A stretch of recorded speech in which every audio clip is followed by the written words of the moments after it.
In sports, if you want to be the best, there are no off days.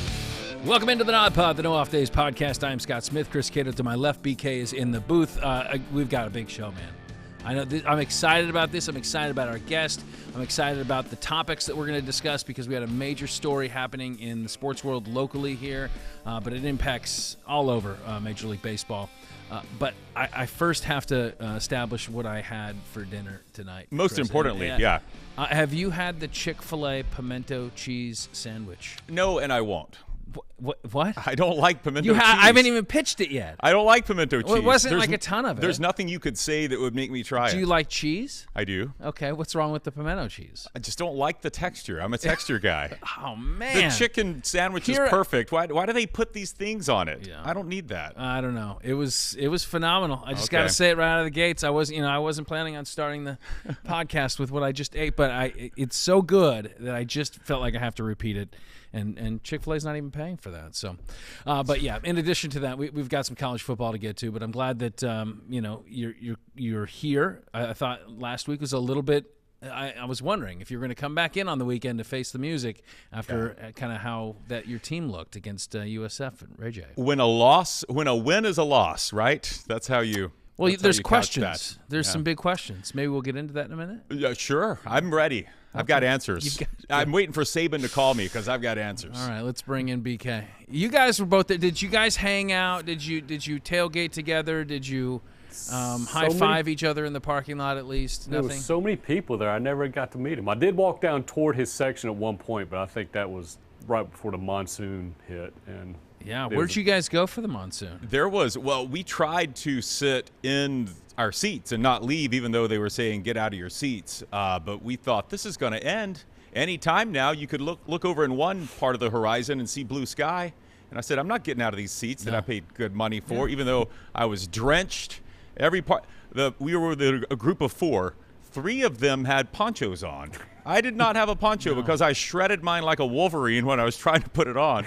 And so I was just drowning. But I thought this will end any minute. So eventually, yes, we did have to get up and leave the seats. And we were about to give up and leave the stadium. And then I saw a message that said the game will resume in 20 minutes. And I said, okay, we're good. I can take 20 more minutes of this torrential downpour.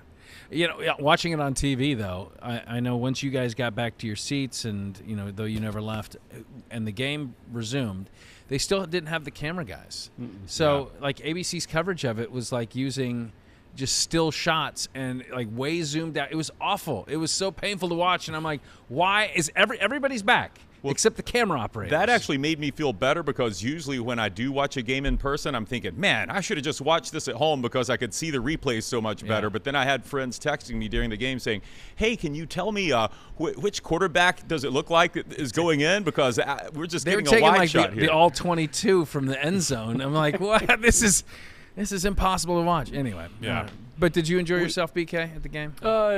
Yeah, I had a great time hanging out with the family, hanging out with the girls and stuff. But it felt like you was watching a little bit of a spring game almost. It wasn't. Yeah. It wasn't. You just didn't have that excitement. At least I didn't. A lot of Bama fans, though. I got to say, a lot of Bama fans. Hats off to Michael Kelly and USF because what better advertisement could they have asked for? A national audience. You've got a premier brand name program coming into your town, and you take the game into the fourth quarter. Good on the Bulls. Yeah, right. They played well, man. That defense, Daquan Evans, huge game. Wow. They've taken some big steps as a program in just early part of the season. So hats off to Golish. I know he's never going to take what did he say? A moral victory? No. He had another word for it, but yeah, the moral victory basically. I think he kind of likes it though. If he were being honest with you, he'd say, yeah. We did pretty well. Yeah, he's probably encouraged for the future. Yeah. Anyway, I'm encouraged by what we have on today's program. BK, can you lay it out for us? I am excited about this. We got Hall of Famer Ronde Barber joining us. Yes. How about that? I'm tempted to say another Hall of Famer, but he's not just any old Hall But of we Famer, have had a number on the podcast. We have.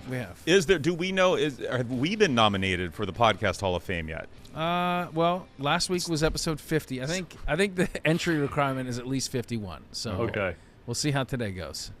Yeah, right. So we get Ronde. We'll talk to him about. He's got this documentary coming out this week. Yeah, kind of curious and see what that's about. And Just talk about what Canton was like with him, because that was his speech. You called his speech. It was fantastic. Yeah.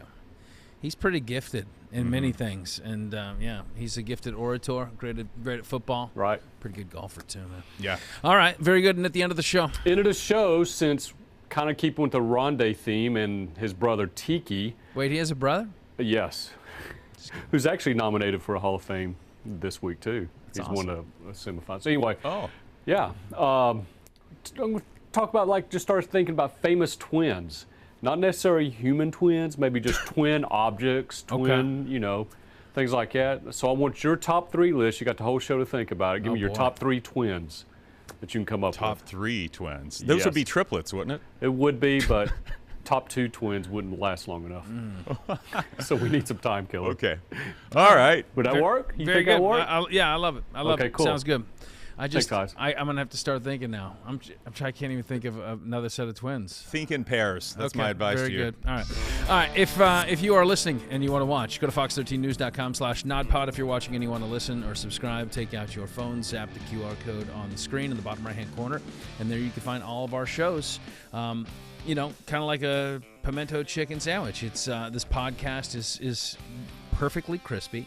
We'd been deep fried a little bit, plenty of cheese. And it's led by a couple of pickles here up on set. So please subscribe.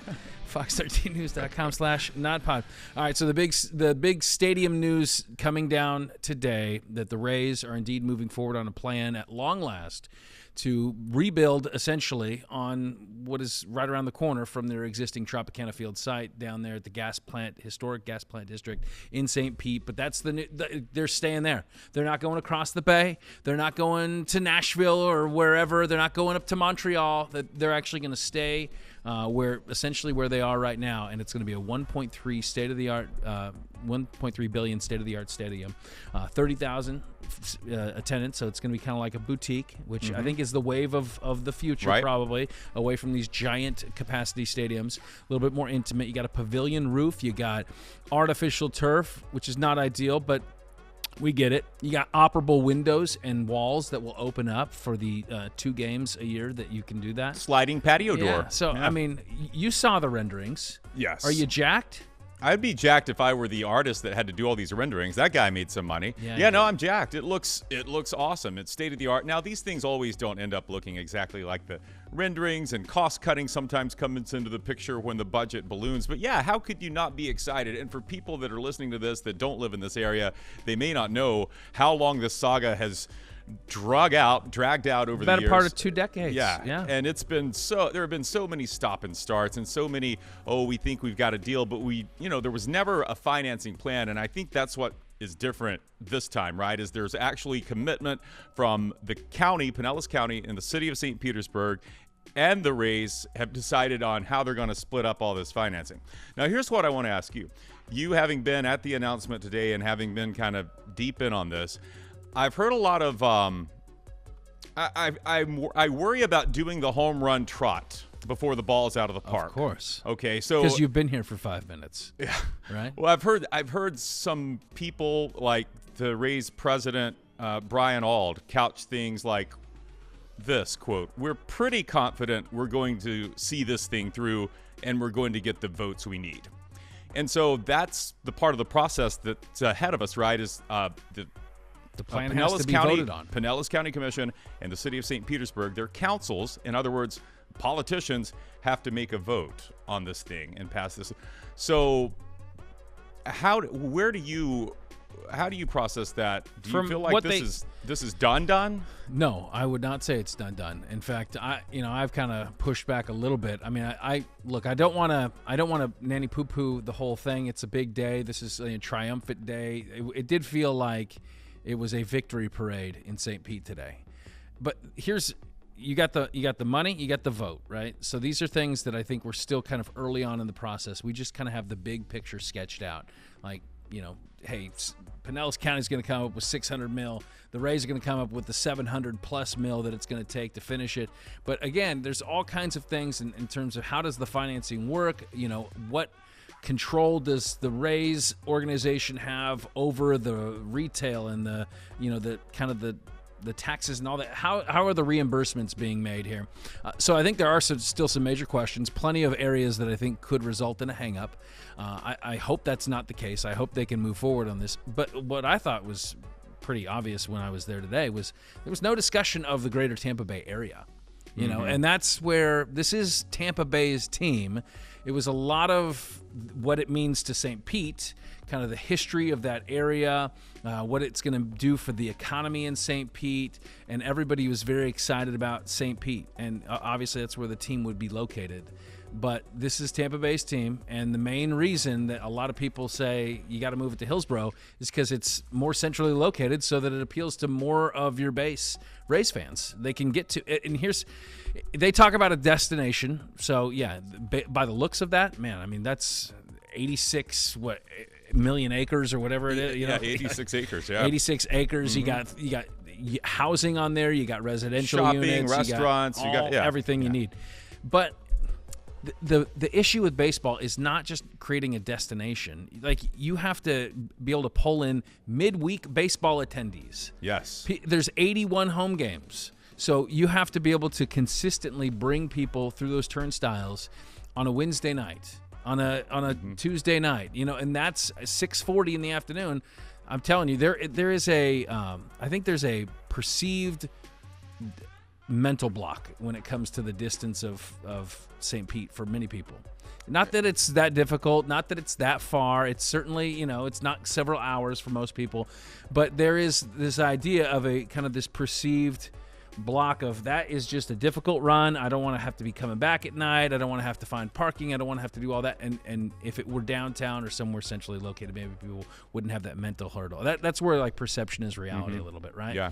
So I don't know. I would say, you know, if you've been around here for 5 minutes, you realize that this has seen all kinds of different faces and iterations. I mean, it seemed like 10 minutes ago we were talking about them moving to Montreal, which was the dumbest plan I've ever heard. And I hated it from the very beginning, but like they tried to push it. They tried to make it seem like, yeah, no, everybody loves it. This is the thing. You know, you could share your team with another city, you know, like awful plan. And it finally, thankfully, went away because of Major League Baseball. So I would just say, like, cautiously optimistic. Like, let's hope this is what's going to happen. I mean, I'm personally one that thinks the Hillsborough County side would be better, but look, I don't know anything about the financing. Yeah. I don't know anything about building stadiums. So if it's going to work in St. Pete, hey, I'm all on board for it. The Rays need to be here. We want them to stay here. Right. Yeah. All right. On to college football. Yeah. Okay. Now set that up. Now we can. All right. Can I say real quick Yes. why I wore my Red Hot Chili Peppers shirt today? Please do. I should have asked immediately. You should have, off the top of the show, instead of sharing what you had for dinner. I wore this because, let me get this right, in 5 years, Tampa Bay Rays fans that live on the Tampa side are going to have to drive over the bridge to downtown to the new stadium. So they're going to have to decide if they do that. Is that like, I don't know that song. Under the Bridge? Under the Bridge. Is it just because I couldn't stay on tune that you didn't know it? Yeah, I was trying to follow. I thought you were going to say something about giving it away now, but yeah. Okay. Over the bridge downtown to the new stadium. That's good. I don't know the lyrics to that song. All right. We should bring back the ballad breakdowns. We should. That was my favorite segment. That was everybody episode 8, I believe. Yeah. All right, so we got some big college football games coming up this weekend. What are your favorites? I know that we have a lot of top 25 matchups. And we got some new teams that are in the top 25 too that kind of give it a little bit more spice. But do you, what's your favorite matchup of the weekend? Well, I'll take the easiest one, and I think it's the big showdown in South Bend, Indiana. It's Ohio State, Notre Dame. I mean, look at this. You got Ohio State ranked 6th, Notre Dame 9th. The Irish are certainly more battle-tested here, right? Because they did go on the road to NC State 2 weeks ago. A pretty good NC State squad, and Notre Dame played really well. They beat them in convincing fashion by, I think, 21 points, the way it turned out at the end. And Ohio State hasn't really played anyone yet. Western Kentucky? I was going to say that pummeled them. Western Kentucky has had one of the most prolific offenses the last couple of seasons, and Ohio State held them to 10 points. And that's why I think Ohio State fans should be really encouraged, because that's the only thing that has kept these Buckeyes from reaching national championships the last few years has been their defense. Their defense has let them down in big games. This defense looks different. They've allowed 20 points in 3 games, and I don't care who you're playing. That's pretty hard to do. So I think this is going to be lower scoring because Notre Dame's defense is really good. I think it's going to be a battle in the trenches, and I think it's going to be a nail-biter. Oh, I love nail biting in trenches. Like if I could do both of those things. Here's the thing. I'm gonna pick Notre Dame. I'm gonna say Notre Dame. A little bit of a stunner at home. Oh, what's the spread on that? Buckeyes by 3. Okay. Yeah. Okay. I got the Irish at home. Sam Hartman. He has already over 1,000 yards passing. He looks great in 3 games. No picks, right? No picks. Yeah, like 13 touchdowns. So, I like their offense. I haven't seen much of the Buckeyes, so I'm kind of going out here on a limb. But have you heard of Marvin Harrison Jr.? Yes, I have. Of okay. course. But I think just kind of the environment there in South Bend. This is a big time showdown. So this is finally, I think the big one that they get to knock off one of the big guys out of the Big Ten. So yeah, that's my hunch. Do you have a pick? I was actually going to take Notre Dame too. Oh, but so now that means Ohio State's going to win. I think Notre Dame's going to get it done. I think for me, the game that I'm mostly focused in on, as you might well assume, is the Colorado-Oregon game. The Ducks. And yeah, I'm a Duck, and I'm scared, man. I'm scared. I think Oregon is a better team. It certainly helps that Travis Hunter's not playing for the Buffaloes this weekend, but. It's in Eugene, so we got that going for us. But it's just there's a lot of talk that happened, and like the Deion Sanders, you're talking smack about me. I'm going to use that bulletin board material stuff. That's happening every week for this team. He finds the guy that's actually said the most salacious things against them is Dan Lanning, the head coach of the Ducks. So which when they went to going back to the Big 12. He said, "Yeah, I mean, what did they win anyway? It's no real loss to the Pac-12." But he was talking about a program before Deion got there. Although we know Deion's still going to use that. Well, right? but he was talking about it. Deion was the coach when he made those comments. Yeah, but he's saying you guys have never won anything here in the Pac-12. But I think he assumed, like we all assumed, like Colorado's not going to be there yet. But we didn't realize. Yeah, he coming. Well, he brought us Louis, so I'm a little worried about that game as an Oregon fan. I think they might squeak it out, but let me tell you 2 things. First, you're a 21-point favorite. Okay, that means nothing. And look, this Buffalo team, this is going to run out eventually. They've got a few very good players, but they are thin. They've got no depth, and Bo Nix for Oregon is playing great. He has 8 TDs, no interceptions, 77% completion through the first 3 games. But I saw them play a Texas Tech team that they should have beaten soundly, and they barely won that game. I mean, so I'm cautious. The fact that it's at home, they're going to get some juice. I mean, I know you're trying to talk me off the ledge here, so I do appreciate that. How about your Bama-Ole Miss matchup? Can I? Well, that's interesting because we don't know what Alabama is this year, right? Who's their quarterback this week? Nick Saban has said they're going back to Jalen Milroe. Okay. He saw after the ineptness that we all witnessed in Tampa that Jalen Milroe gives his offense the best. The problem, and Brian can weigh in on this if he wants, but this is the truth. It's not a quarterback issue. It's an offensive line issue. That offensive line is bad.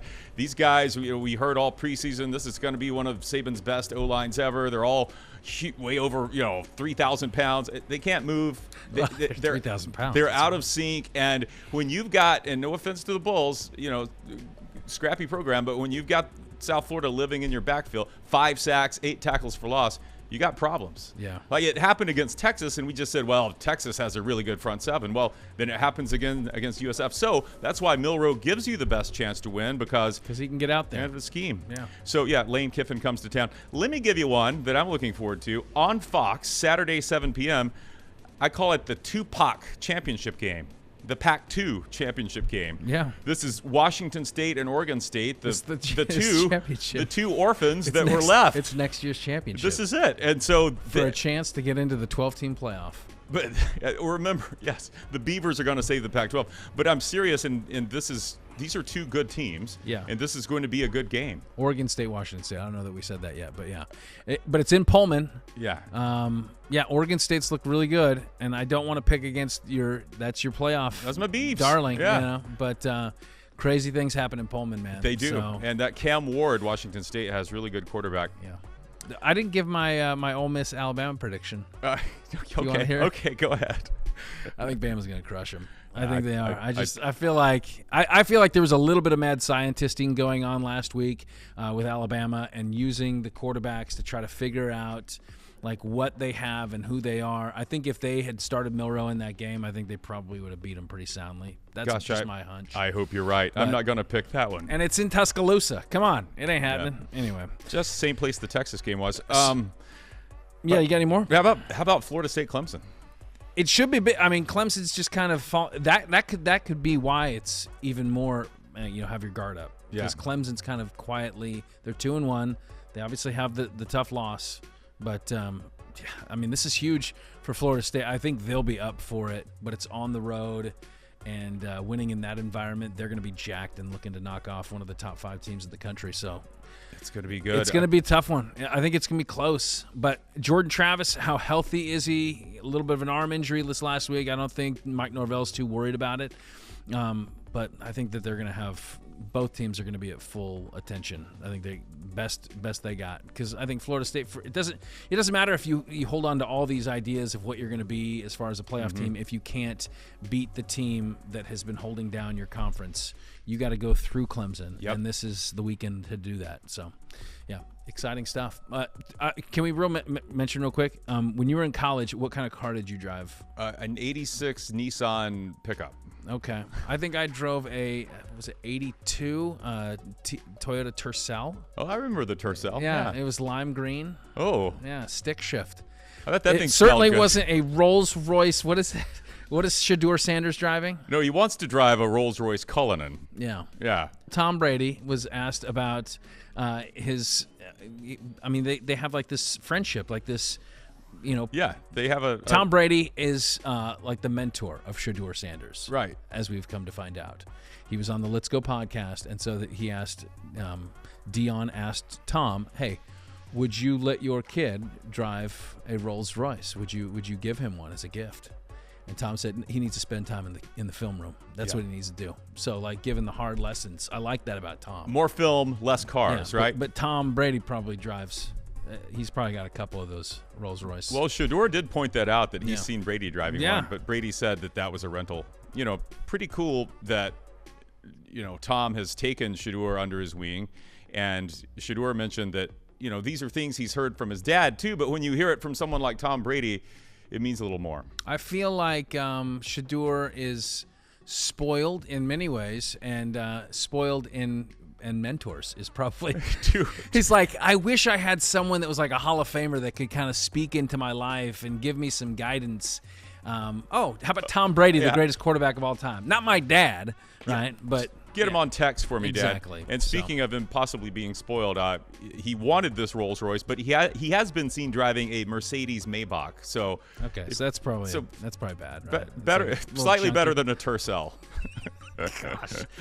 Yeah. Are you tired of the Dion thing yet, or where do you stand on that? Yeah, I think so. A little bit. I'm kind of getting the Dion fatigue. I'll probably be real sick of it after this weekend, but I mean, I do respect what he's done there in terms of being able to turn a program around so quickly. So, I mean, I think it's legit what they're doing. But I mean, he's just on every TV show. I think the whole, like, making every game, every situation into, like, doubters versus me, that gets a little bit exhausting. Yeah. But I think that's why he's good, and that's why he's been a good player, and he's been a good coach, and it's because he uses kind of that the mental gymnastics that you sometimes have to put yourself through in order to get into that mind frame, right? Yeah, I got to say I'm getting a little tired of the constant Dion, but I get it because these TV ratings for the games the Buffaloes have played, the last game, Colorado State, was a 10 p.m. Eastern kickoff, and it was Fox's. That was ESPN. It was ESPN's highest-rated game of the day. I had to dip out after the third quarter. I mean, it was a great game, but I was like, I have to go to bed. The week before that, it was on Fox, and it was Fox's 10th highest-rated college football game ever, and that was a noon kickoff. I mean, people that I know that are kind of fringe football fans are watching it. They're texting me about it. Hey, you're watching? I'm like, what? You're watching Colorado? Why? So that is, what he's brought there is real, and everyone's like attention. grabbing onto it, and it is kind of what that's why these TV networks are clamoring over this, because they've got big contracts with these conferences now to fill in the future, and they need to reach new eyeballs. Well, we kind of talked about this at the beginning of the season, like what that Dion effect would look like, and it's beyond what I anticipated for sure. All right, you ready for our guest? Is he a Hall of Famer? He indeed is. Let's go. Chris, our guest, is the prototype, and he still has that new Hall of Fame smell on him. I wish we could smell him in person, but he's joining us via Zoom. It is Bucs legend Ronde Barber. And no gold jacket. Where's the gold jacket, Ronde? Gold jacket is sitting in his closet where it belongs. I only wear that special occasion. Not that you're not special, but I saved that for. Did you get that? Did you get that button fixed though? That button got fixed. Yeah, that button got fixed within like 2 seconds of me getting off stage, so it's ready. I got to put it on 3 times this week, so I apologize for not wearing it here. No, it's okay. I understand. You probably don't want to take that to the dry cleaners anyway, right? I mean, someone needs to come to the house and clean that. So take me back to that weekend. You had the slipping on of the jacket. You had the unveiling of the bust. You had the speech. What was the best memory from Hall of Fame weekend? They were all good, man. But getting the jacket from my good friend and one-time coach Mike Tomlin on that Friday was pretty special. Obviously, you know what's coming. You're in the Hall of Fame already. It's all pomp and circumstance and all and whatnot. But the realization that it's real was that moment. The speech was fun and good, being in that atmosphere, and kind of overwhelming, to be honest with you, when I got up to the podium. But to be there with John Lynch, my teammate, and Mike, my coach, and all my family and friends sitting in the audience, kind of broadcasting out live to the world was overwhelming, and it was emotional, but it was very awesome. To me, it was my favorite part of it. That dinner was exactly what I thought it was going to be.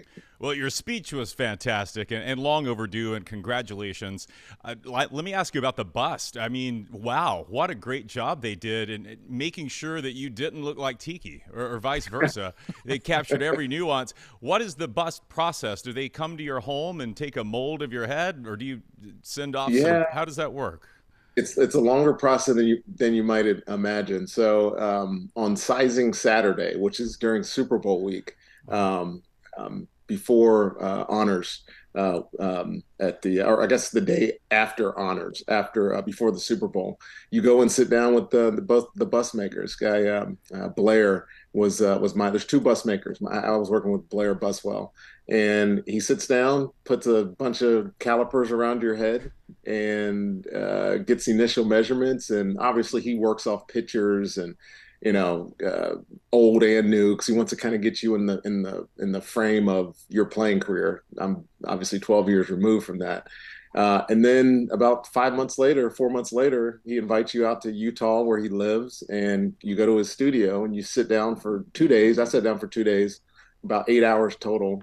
And you just literally sit there and have a conversation with him while he puts clay on the and it's daunting, to sit there that long, but it's very fascinating to listen to him tell stories about all the guys that he's made busts for. So I actually enjoyed it. And then, there's one more, he sends you a picture and one more touch-ups and whatnot about a month before the actual ceremony. And then, you get to unveil it on that stage. It's a cool process. He was literally busting your chops. That's what was happening right there. Did you say his name is Blair Bustwell, and he makes busts? Yeah, Buswell. Oh, I was going to say he had no choice. He needs to change that. I heard a lot about the big party in Canton that the Bucs threw. Tell us a little bit about that. Yeah, that party didn't suck. Yeah.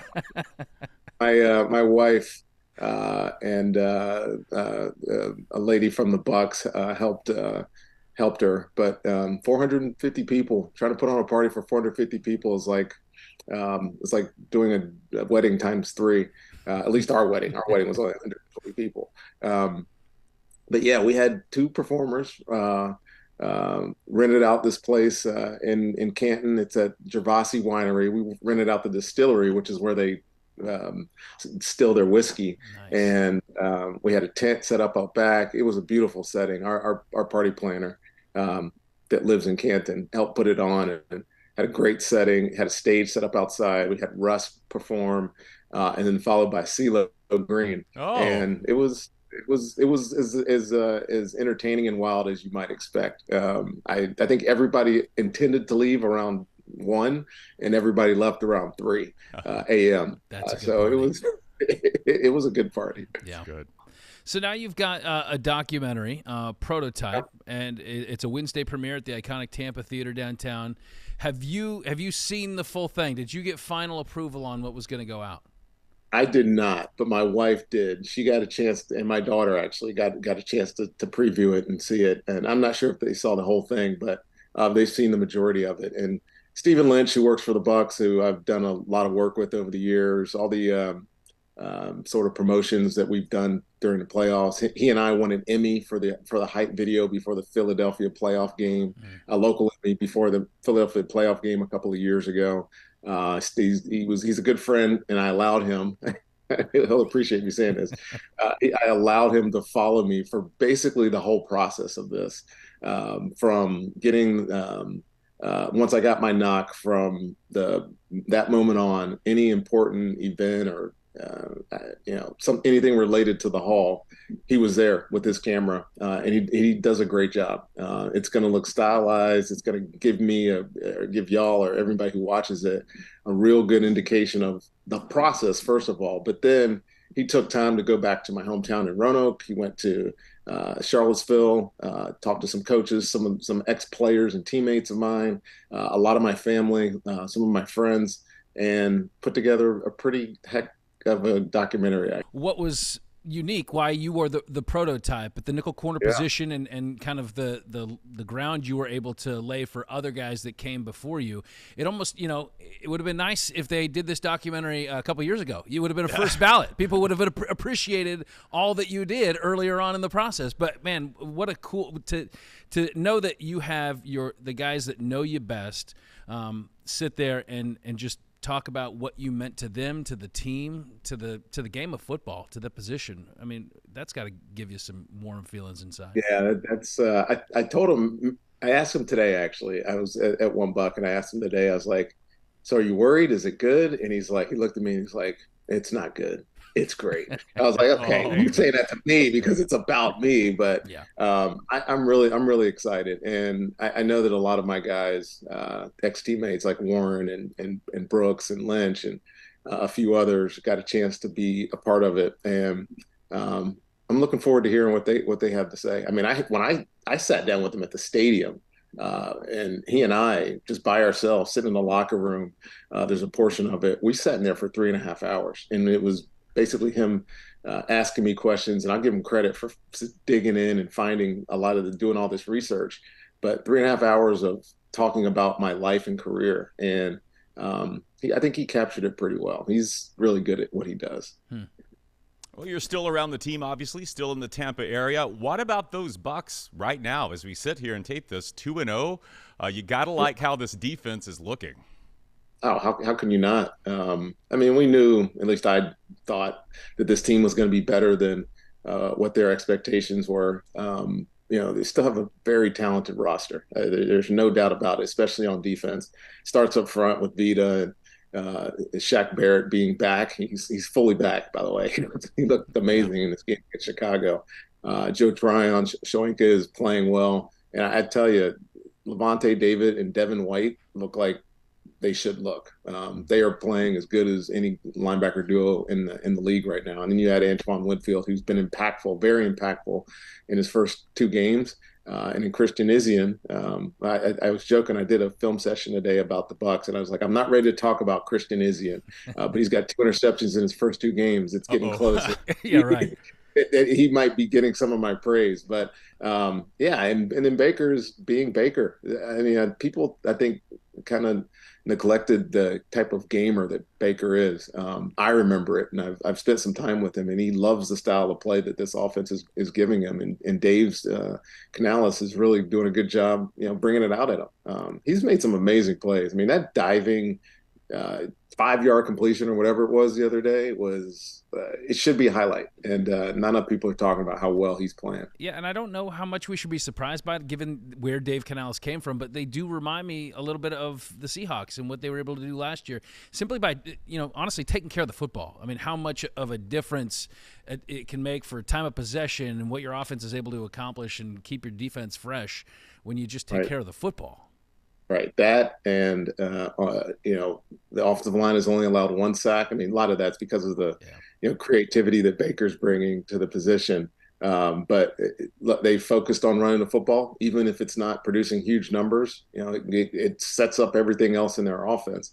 And I think Dave is sticking to his guns. And it helps that the defense is playing well because they obviously could have scored a lot more points. That game was closer last week than it should have been. And this will be a much bigger and true test of where they are against Philly on Monday night. But I mean, if you ask anybody at this point, or anybody where this team would be at this point a month and a half ago, they would not have said 2-0. And I think everybody is going to be surprised at how good this team plays, I think, this whole year. Yeah, guilty. I mean, I didn't know they'd get to 1-0, but here they are. I got to ask you about this one, the next one coming up, because you said, big game. It's obviously Monday night, so a chance to get to 3-0, 2 undefeated teams. But you are going to be there, and this is your opportunity to kind of stand in the adulation of the home crowd as they honor you, the Hall of Famer, and it's in front of some Philadelphia Eagle fans too, no less. I mean, it's just chef's kiss, right? Right. That's they must be sick of me antagonizing them at this point. I mean, they probably were years and years ago. But yeah, I'm sure there'll be a couple of boos sprinkled in there as well. But hopefully they appreciate the career and not so much that I ruined some of their childhoods with that interception 21 years ago. Well, Brian Ford will usher all those boos quickly out of the stadium. Right, exactly. But yeah, this is the triumphant. I got my jacket, I got my bust, and now I get my Super Bowl ring. Jim Porter, the president of the Hall of Fame, will be here. A lot of family, a lot of friends. So this party keeps on going, Scott. It just never stops, dude. Well, speaking of parties, can I go back to something you said in the Hall of Fame speech? I hadn't heard this before, but you reference a rat pack. A rat pack in Tampa with you, Allstott, Lynch, and Juravicius. Now, you said you wouldn't share stories during your speech. I'm going to try to pull one out of you. Was there some lounge singing involved? What was going on? Yeah, you could call it that. Let's just say yes. There was some lounge singing. And by lounge singing, you mean standing on top of bars singing "God Bless America." That was John Lennon. There you go. Where was social media back then, man? Right. Thank God there was no social media back then. But we ran pretty good, and it was fun. We played very hard. We partied hard at times too. Well, awesome. He is a Hall of Famer, much deserved. He is now also a cinematic star as of this week. He's a prototype. He is the prototype. He is a great Ronde Barber, and we appreciate your time. Thanks for joining us on the podcast. Thanks, today. Ronde. Congratulations on everything. Appreciate it, guys. Ronde Barber, one of the great dudes. We appreciate his time. Let's bring in BK from the booth. And, man, that party in Kenton, I bet that was something else. God, wouldn't you have loved to have been there? CeeLo Green. Yeah, and Rust. Did you see Rust at a distillery? I mean, I need a friend who's a Hall of Famer. That's what I need. Well, if you hitch your wagons to somebody that you think has some promise right now, you might get the invite in 20 years. Or I just need a twin, a really successful twin. There you go. You do. Yeah. So, BK, you kind of teased it off the top. Keeping with the Ronde thing and the Tiki Barber, the famous twins. I think they're only twins in the NFL history. I don't know. I could be wrong with that. There have been 7 sets. In the NFL? Yeah. In the NFL, really? Yeah. Name one. Beside the Barbers. Saul and somebody, John and Saul someone in the 1960s. There have been a few. What did they play? What positions, you know? They played football. Scott, they were tough. Back then, the position was football. They were like Travis Hunter. They played both ways. Yeah, right. All right, so we're going to be listing twins. Give me your 3 favorite twins. And they don't have to be people. They can be twin objects, twin whatever you want to do. Didn't have much time to come up with something, so maybe this is the best I can do. Do you want me to lead off, or do you want to lead? Please, because I have a list, so I don't want to step on any of yours. Well, I barely could come up with my list. I'm going to say the Bee Gees. You know, so we got Robin and Maurice Gibb. They twins born 35 minutes apart. I think it's incredible that you'd have two people that would have such high vocal range. So I think that obviously is number 3 in my list. Wow. Okay. How did I miss that on my list? I've got like of Bee Gees? 8 sets of twins here, and I didn't get the Bee Gees. Okay, good. Did you get this one? My second favorite set of twins. Number 2 is Jose Canseco and his brother Ozzie Canseco. Yeah. You couldn't tell them apart. I mean, they are identical. Jose was you more can jacked only tell up. them apart when they start playing baseball. Yeah. Because Ozzie never had a home run in the big leagues. He played a couple of years. It's like Jose had all the. I wonder how Jose had all that ability. I don't Do you think know. he was doing It was something all special? natural, I'm sure. They were both huge, though. So whatever, someone was doing it wrong. But yeah, so I got the Canseco brothers. That's the good. first time I realized that Jose Canseco, when I was young, I realized he's a twin. I was like, my mind was blown. Yeah. I was like, he looks just like him. They and, really and are at that twins. time, it was like Canseco was, he was at the top of the mountain, Yeah, man. the Bash he was Brothers, the guy. yeah. Absolutely. I thought Mark McGuire was his twin, but no, it's not. And then my number 1 twin is Kirby Puckett, obviously. Oh. I mean, that goes without saying, right? One of the greatest hitters in baseball history. It would be nice if the Twins actually would start drafting some more twins. That would be appropriate. But, yeah, my number 1 twin, Kirby Puckett. You took one on my list. I thought I should put 2 because it's the twins, so I had Kirby Puckett and Bert Blyleven. Oh, see, be home Blyleven. I would have again Kent Herbeck after Kirby. They look similar. All right, so I'll replace one that was on my list here. Best twins of all time. Some honorable mentions first. Hey, Brian, let me ask you: are you doing a list, Brian? Yes. Okay. I got one. I don't want to name my. I don't want to name honorable mentions that are on your list. So let me go. I'm going to replace. He says you won't have his. Okay. Don't worry. All right. I'm going to replace Kirby Puckett and Bert Blyleven with these twins. Cameron and Tyler Winklevoss, the Winklevoss twins. Oh, Facebook. They actually invented Facebook. Mark Zuckerberg stole it from them. So I think we owe a lot of respect to the Winklevoss twins, who are now. Are you sure is it Winklevoss or is it Winklevoss? I say Winklevoss. I think it's Winklevoss. Anyway, they're big into crypto now, so that shouldn't surprise anyone. Should someone go steal from them? Just follow what the Winklevoss twins are doing and just copy whatever they do. Everything they say is smart and valuable. Number 2 on my list here, I'm going mythical. I'm going a little Roman mythology. I'm going with Romulus and Remus. Romulus being the mythical founder of the city of Rome. And, of course, we've talked on this podcast before about my Roman ancestry. That's why I felt it. Cato the Younger. Yeah, Cato the Elder, Cato the Younger. That's why I felt it necessary to put them on this list. But I like them because, well, their father was Mars, the god of war. So, angry, warlike lineage. They get abandoned by their mom because the king who's been dispersed, who's been cast off the throne, he hears of their royal heritage and he's coming to kill them. So their mom abandons them and they get raised by a wolf, Scott. They nourish themselves off of a wolf's milk. Okay, and you don't need any more details than that. I have That's more. good. I have more. So anyway, what Do you always think happens? the wolf knew that they were twins, or was he thoroughly confused? Wolves aren't known for being super smart, right? Or super kind to little babies, there you but go. but this is mythology. So anyway, they grow up and of course they decide to found Rome because hey, it wasn't built in a day. It's going to take a while to build this. They get in a big disagreement over what hill to build it on, and then what always happens in these stories? One twin kills the other. Romulus kills Remus, and then he gets to sit on the throne. That's my number 2 twins. Okay. Did you like that? That was quite the build-up for number 2. Can we quickly do number 1? Sure. Number 1's easy. It's the best twins. You've met these twins before. I'm proud to introduce them.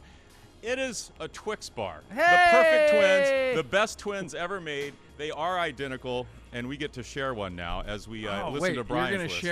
You're going to share one with me? Yeah. Oh, that's amazing. Even though you're not my twin. That's good. But look at do you want left twin or right twin? Give me the guy at the right. Righty. Okay. Closer to me. Reach your little paw over there. Look at that. There you go. Best twin. See, perfect. Wow. No human Cato Canberran gifts. No human body could create a twin like this. All right. I love Cato's stories, man. Cato, you get so involved with. That's great. Yeah, you knew about the wolf's milk, didn't you? How much time did you spend on Roman mythology? Well, he was late today coming to Yeah, work, I so know. that might have been it. I know all about the. I know all about things that I shouldn't know about. Yeah. Okay. Okay, BK, let's hear it. Okay, my first one has got a little bit of mythology to it. It's Gemini, not the constellation. Oh. The Gemini. The Gladiator. No. Oh, good one. The NASA program, okay? The NASA's the bridge between getting men in space and getting men to the moon, right? So this is putting guys up in space for a long period of time. And the reason it was called Gemini, it was the first space capsule that had 2 people in it, named after the twins constellation. That's pretty cool, I thought. Okay. Can I put it back to mythology? You know how those twins became Gemini? They did something in Rome to Cato. Castor and Pollux. They were twins. They were conceived when Zeus turned into a swan and conceived with Leda. She had Castor and Pollux, and they later became immortal and became Gemini. Awesome. So there you go. Nice. You need a better hobby. You do. For sure. All right. Number 2 is almost like a candy type thing, but it was my favorite thing I ever saw in the lunchbox when I was a kid. It's those Nutty Buddies. You know what those things? Oh, yeah. I mean, it's like a wafer thing. It's about a ½ foot long, and you didn't get one, but you got 2 of them in there. Gave you enough sugar to keep you just jacked up the rest of the day. Nutty Buddy. Yep. Yeah. Is that different than the Nutter Butter? Different. Oh, yeah. Yep. Yeah. Nutty Buddy is a Little Debbie product. It's a little Oh, wait, I Debbie. think I don't. It's that chocolate wafer that's got, I've got this nice about that cellophane long. wrap. If you want a treat, what you do is you put a box of those in the fridge, you chill them, you take them out in the morning, and you smear some peanut butter on those bad boys. And then you've got yourself a little... Nutty Buddy with some extra buddy? Yeah. Those things are good. With these tips, man. You know, a Nutty Buddy's probably a lot like a Twix bar. It is. It's very Yeah, similar. but- There's no caramel. Yeah. Yeah, and it's about much bigger. About 500 70% calories more, too. bigger. All right. Okay, my number finally, one is probably my second favorite band. Okay. Oh, Not the Aerosmith? Thompson Twins. Aerosmith. Aerosmith. Steve Tyler, Joe Perry, the Toxic Twins. Got that nickname in the 70s because they started to kind of dabble in some substances, both on and off the Toxic. stage. Yeah. But they've written almost every song of the Aerosmith collection, and they've been sober on and off, I guess, for 30 years. So, but Toxic Twins, that name stuck with them. And later, their relationship Interesting. became toxic. A little bit, yeah. But they're together. I Coming didn't to know. Tampa I soon. love Aerosmith. I didn't know that they were called that. I Yeah, didn't the know Toxic Yeah. Twins. They would get in fights a lot of times, but and when they separated for a bit, and the music wasn't the same, so they had to get back together. Yeah. But Yeah. I be in think Tampa you, in October next. Well, that is crazy and amazing. Both Yeah. of those things. I think you kind of stretched the limits of this segment there, BK. You Why? didn't give us an actual twin. I You left didn't give off- us a legitimate twin. I did the Twins, but the Twins didn't, just because their logo is pretty cool, because the word win is underlined. That's why I Yeah. like that. That is cool. The Twin Spires at Churchill Downs, that's famous. Yeah. Oh, yeah. Then Rocco Baldelli, I don't know if you heard this, Rocco Baldelli, his wife this week had twins. Oh, So the Minnesota manager. all right. Yeah, Rocco. really He dedicated should to the name job. his kids Rocco and Nocco and Romulus Socco. and There you go. what's the other one? Romulus and Remus. Romulus and Remus. Hand them off to the Baldelli. wolf nanny. I think so. That's appropriate. All right. Well, we appreciate Thanks, guys. our very famous twin that joined us on today's program. Yes. Ronde Barber. And again, if you would like to subscribe to future episodes of this here podcast, have it sent directly to your phone when it goes online. You can head to fox13news.com/nodpod. We have a QR code on the screen. Subscribe, iTunes, Google Play, Spotify, all that. So much thanks to our guest, plus our crew, Chris, BK, and thank you for candy. Yeah. I appreciate it. Yeah. Twin. Very Always good. twins. Yeah. Always when you brought that out of the bag, I was expecting something bigger and better, but you know what? I'll always take candy. I appreciate it. Until the next time we are on, there are no off days. Oh, we forgot about the Property Brothers. They're twins. Oh, Did you that's know? true. Yeah. Yeah. Do they love it or list it? Is that? I don't know. No, that's. Oh, is that I think it's called the Property Brothers.